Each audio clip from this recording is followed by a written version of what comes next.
안녕하세요. 홍기빈 클럽입니다.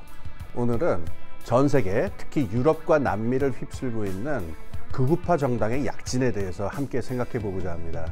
이런 일들이 왜 벌어지는지, 앞으로 어떤 세상이 펼쳐지게 될지에 대해서 좀 더 긴 역사적 시각에서, 그리고 좀 철학적인 관점에서 제 생각을 함께 나누어 보고자 합니다. 지난 19일 아르헨티나의 대통령 선거에서 극우파 하비에르 밀레이 후보가 선출되었습니다.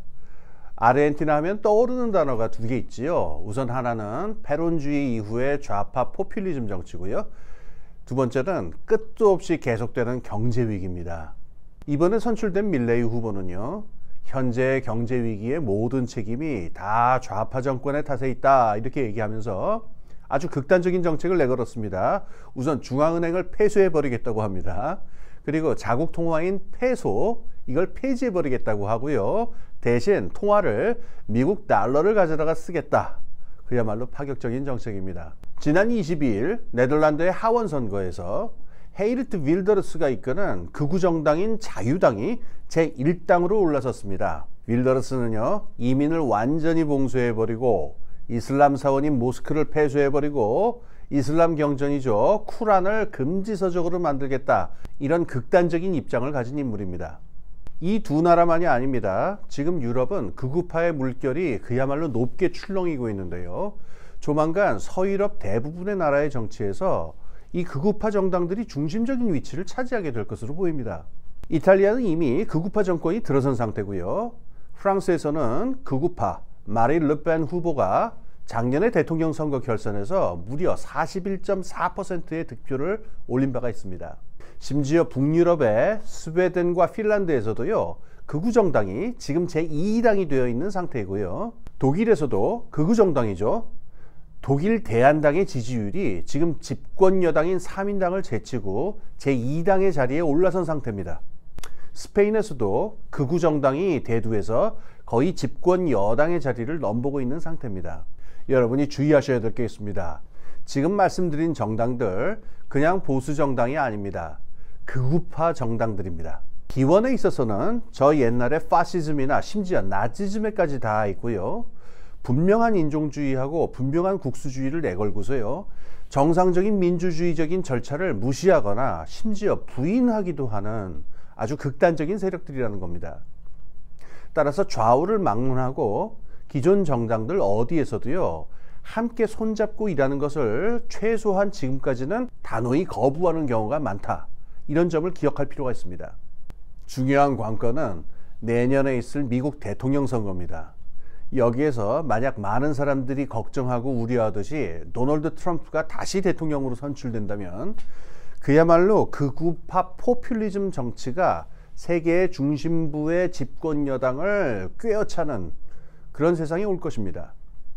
저는 좀 엉뚱하다 싶을 수 있는데, 지금의 극우파 창궐의 사태를 이해하기 위해서는요, 철학자 스피노자가 말했던 슬픈 열정이라는 개념에서 시작해 보는 게 좋다, 이렇게 생각합니다.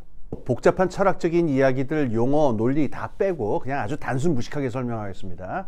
모든 사람에게는 코나투스, 그러니까 버티는 힘이라는 게 있다, 이게 스피노자의 생각입니다. 그런데 이 힘이 발현되는 방식을 놓고서 스피노자는 사람의 열정을 기쁜 열정하고 슬픈 열정 두 가지로 나누어 놓았습니다.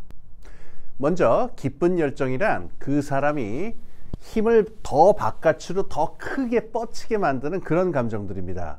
예를 들어서 사랑, 희망, 자신감, 헌신, 감사, 이런 감정들인데요, 이런 감정에 빠진 사람들은 자기 존재를 넘어서서 자기 삶을 더 크게 만드는 쪽으로 자기 힘을 쓰게 되겠죠.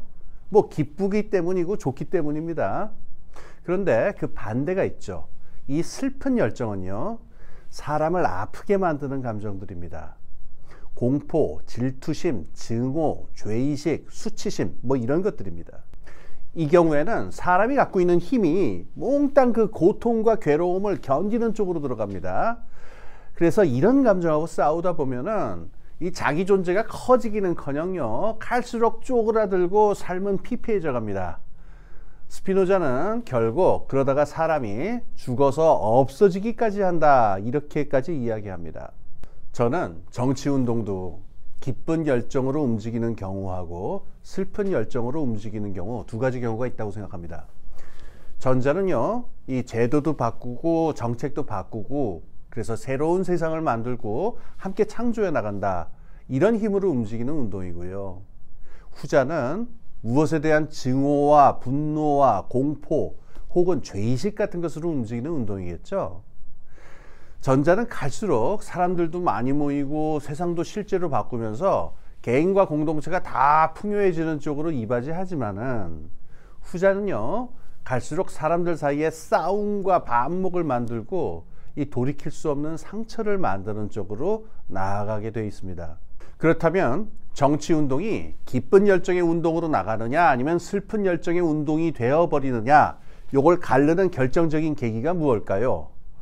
저는 사회에 대한 과학적 분석에 기반해서 새로운 대안적인 실천 계획이 있느냐 없느냐, 이게 관건이다, 이렇게 믿습니다. 이게 있다면은 그걸 하나하나 실현해 나가면서요, 더 많은 사람들하고 만나고 또 더 많은 사람들하고 하나가 되면서 커지는 일이 가능하죠. 그런데 그게 없으면은 기껏 할 일이라는 게 그냥 모여가지고 술 먹고 담배 피면서 뭔가를 욕하고 저주하는 쪽으로 힘을 쓸 수밖에 없게 됩니다. 저는 지금 전 세계를 휩쓸고 있는 이 극우파 정치는 이 후자, 즉 슬픈 열정의 운동이 가장 나쁘게, 하지만 가장 전형적으로 나타난 경우다, 이렇게 생각하고 있습니다. 사람들이 흔히 간과하고 있는 지점이 있습니다. 극우파 정치는 진보 좌파 정치의 실패로 나타난 결과고요, 그 연속선에 있다라는 게 제 생각입니다. 특히 슬픈 열정의 운동이라는 점에서는 더욱더 그 연속선에 있다라고 하는 게 제가 나누고 싶은 생각입니다. 잠깐 시간을 돌이켜서요, 2010년대 초로 가보겠습니다. 2008년에 세계경제 위기가 터졌죠. 그 다음에는 좌파에게 기회가 오는 듯 싶었습니다. 전 세계에 걸쳐서 이제 자본주의 위기를 사람들이 이야기하기 시작했고요. 신자유주의는 이제 끝났다, 이런 목소리가 또 사방에서 터져 나왔습니다. 곧이어서 여러 운동들도 터져 나왔습니다. 2011년에는 미국 월스트리트 점령 운동도 있었고요. 스페인에서는 이 분노한 자들, 그런 운동도 있었죠. 이렇게 세계 경제 위기와 함께 대규모 정치 운동이 전 세계에서 터져 나왔습니다. 그리고 새로운 정당들도 나왔습니다.